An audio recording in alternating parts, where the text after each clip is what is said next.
Assalamualaikum warahmatullahi wabarakatuh.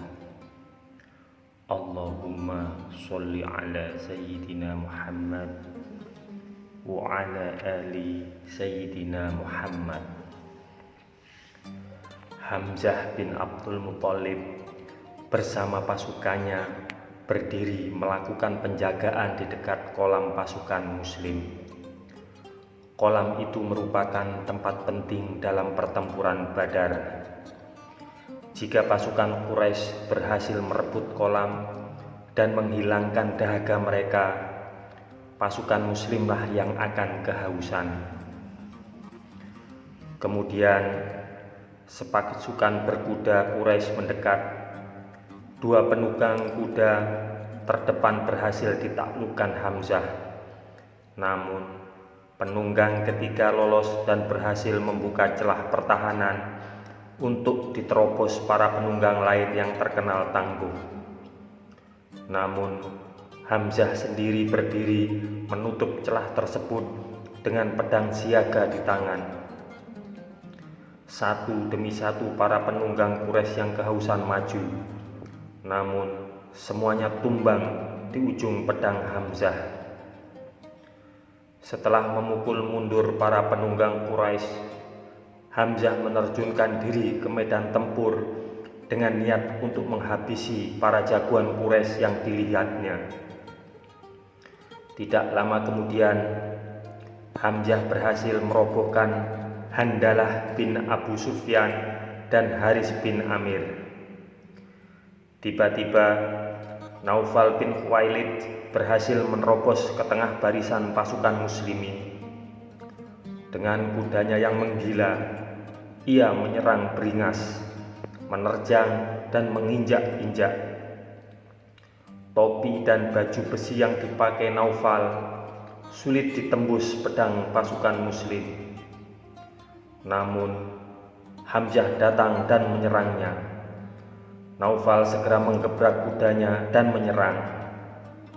Hamzah melompat ke belakang, berputar dan balik menyerang. Pedangnya berkelepat membelah udara. Beberapa tentara kedua belah pihak berhenti bertempur dan memperhatikan pertarungan yang mengerikan itu. Kuda Naufal roboh, tetapi Naufal melompat berdiri dan meneruskan pertarungan dengan ganas. Akhirnya Hamzah berhasil menebas leher Naufal. Pekik takbir Allahu Akbar membahana. Selangkah demi selangkah pasukan Quraisy mundur. Pasukan muslim yang tanpa perisai, topi dan baju besi mendesak barisan musuh mundur yang kebanyakan mengenakan baju besi lengkap. Demikian gagahnya Hamzah bertempur sampai beberapa pasukan Quraisy yang mundur saling bertanya, siapakah laki-laki yang berbulu-bulu dadanya halus dan wajahnya tertutup debu? Itulah Hamzah, sahut yang lain dengan suara tercekat. Dialah yang sebenarnya banyak menyerang kita, sahut yang lain sambil terus berlari. Melihat pasukannya mulai terdesak, Abu Jahal berusaha menata kembali barisan. Ia mendengar seseorang berseru, pasukan Muhammad cuma 300 orang. Mereka tidak mengenakan pakaian pelindung kecuali pedang belaka. Namun setiap kali ada yang terbunuh di antara mereka, pasti ada yang terbunuh di pihak kita. Kemudian, jika dari pihak kita gugur 300 orang, kita tidak punya peluang untuk hidup. Mundur, mundur. Abu Jahal mengutus Ikrimah untuk mendorong barisan-barisan Quraisy agar bertahan, seraya mengingatkan bahwa merekalah para pemimpin Arab. Namun pasukan muslim terus maju, tidak tertahankan. Dua prajurit muda muslim bahkan berhasil mendekati Abu Jahal dan menyerangnya. Abu Jahal yang sombong dan gagah dengan senjata lengkap tak mampu mengalahkan dua pemuda itu, dan ia pun terbunuh.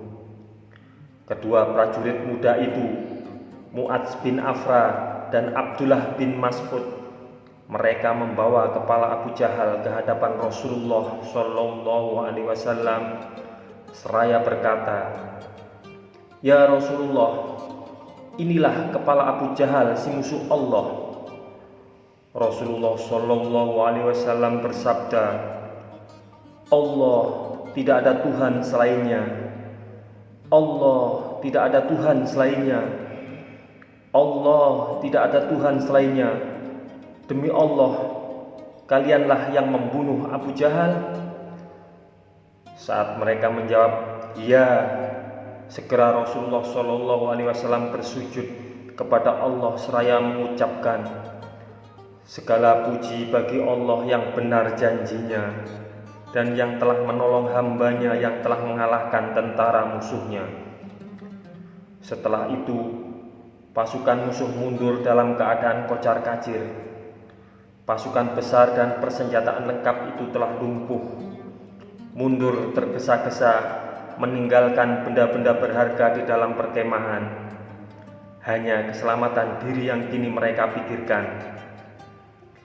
Strategi yang diterapkan Rasulullah Shallallahu Alaihi Wasallam terhadap pasukannya adalah bertahan di tempat tanpa bergerak sedikit pun pada awal pertempuran. Maka untuk pertama kali dalam sejarah perang, orang Quraisy melihat ada pasukan pejalan kaki yang mampu menahan gelombang-gelombang serbuan pasukan berkuda.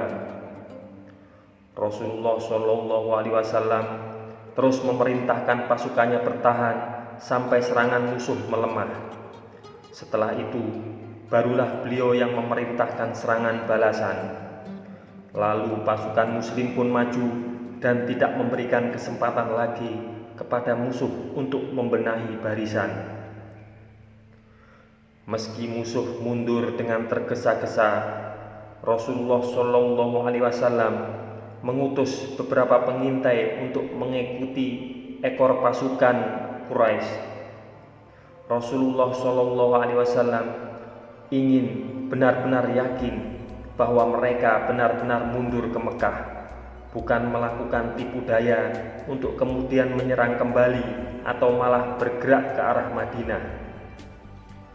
Setelah mendengarkan laporan dari pasukan pengintai, barulah beliau benar-benar bisa merasa tenang, karena ternyata musuh kembali ke kota mereka dengan menanggung semua beban kekalahan.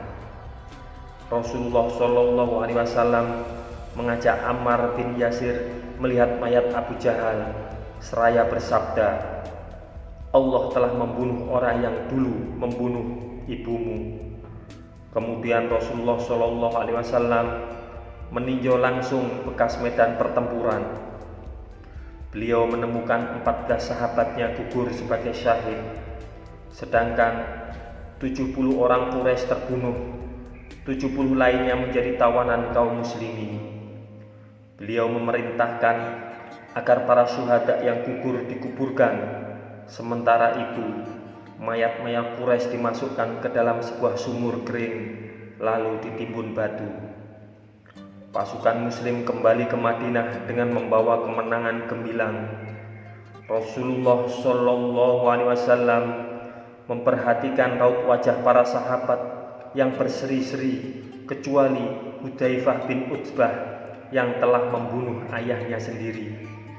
Rasulullah Shallallahu Alaihi Wasallam mendekati Hudzaifah dan bertanya, "Barangkali saja duka menyelimuti hatimu karena kematian ayahmu." "Hatiku sama sekali tak terasa goyah mengenai ayahku atau kematiannya, ya Rasulullah. Akan tetapi aku mengenal pemikiran, kesabaran dan keutamaannya. Aku sebenarnya sangat berharap dia akan mendapat hidayah Allah. Setelah aku melihat kenyataan yang menimpa ayahku, aku merasa sangat berduka." Demikian jawab Hudzaifah. Rasulullah Shallallahu Alaihi Wasallam mengangguk lalu menghibur hati Hudzaifah dan mendoakannya. Kemudian beliau mendekati barisan para tawanan. Kening beliau berkerut menyaksikan sebagian sahabatnya mengikat para tawanan dengan kuat dan menertawakan mereka. Hendaklah kalian memperlakukan para tawanan dengan baik. Demikian sabda Rasulullah SAW. Semoga kisah ini bermanfaat untuk kita semua. Wassalamualaikum warahmatullahi wabarakatuh. Mudah-mudahan kelak kita akan mendapatkan syafaat dari Nabi besar Muhammad sallallahu alaihi wasallam. Amin. Amin. Amin ya rabbal alamin.